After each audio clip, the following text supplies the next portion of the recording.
is back underway. 22 minutes and 19 seconds in prospect, and a great mixture of manufacturers and cars, as always, for the FIA GT World Cup for the Macau Grand Prix.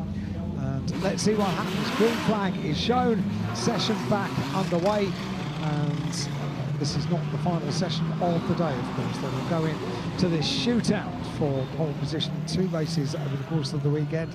Qualification race tomorrow, and the big race for the GT World Cup on Sunday. Here we go. Right, that's silver or platinum? A platinum. Sure. Yeah. All right. Why, do you know better? No. That sounds like Adder's on a trick question. No. Right, okay. I was saying yesterday it was silver. You often thought of platinum, and I was just trying to work out how you differentiate it. Because he is a platinum driver, and Heinrich is a gold driver. Fair enough. Go with that as a theory. Like that. That's good. So, Andrew Guber, this year's DTM champion in the platinum coloured one, and the Turkish driver, sponsored by Red Bull, came out of Porsche One Mate Racing, won the Super Cup, won Carrera Cups around the globe as well, and also winner of the very first FIA GT Nations Cup, Carnival, the Motorsport Games, that will be hopefully back next year. But whether it's platinum or silver or and gold, they look absolutely spectacular. Just gorgeous.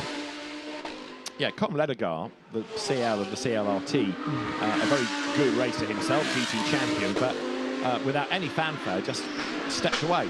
Started his own team, didn't say I'm retiring, just started appearing in the pit lane, and you were conscious that he's not raced for a while, but there was no fanfare to it. But he's built a really big team, running lots of different cars.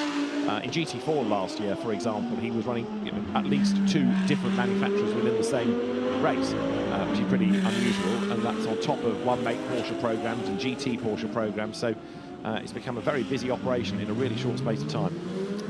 I was part of his junior racing career many years ago when he was competing in Formula BMW, and part of his media training all those years ago alongside Anne Bradshaw. And he was one of the nicest guys we could deal with. He's a lovely bloke.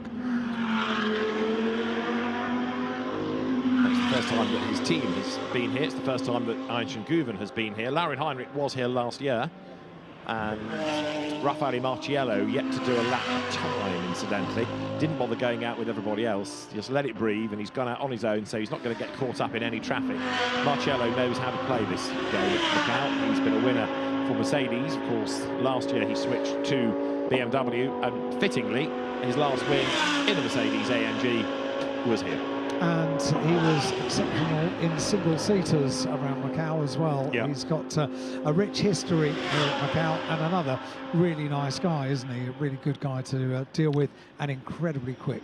And so laid back. He's the most un-Italian Italian. A few years ago, he won a GT World Challenge Europe sprint race with Timo Bogoslavski at Valencia, and the question was put to him, how many wins is that this year?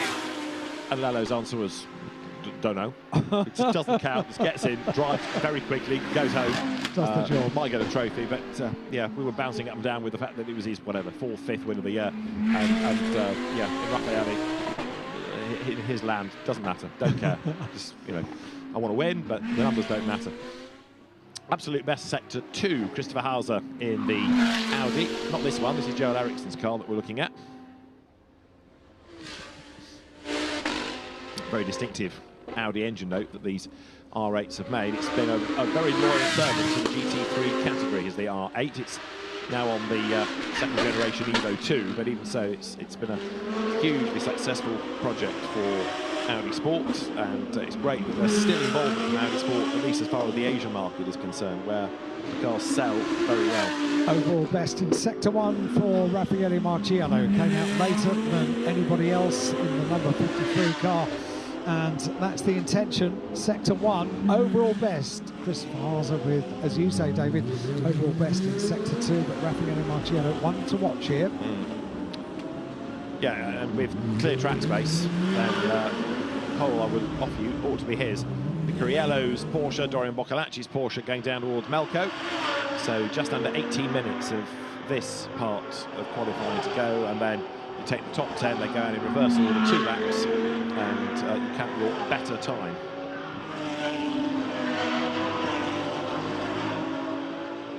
See how close they get to the wall coming off Fisherman's Bend. So close. Coriello, I think, in the background, wasn't it? That's Christopher Hauser. And this has been a good lap for Christopher, has it not? Fourth, and he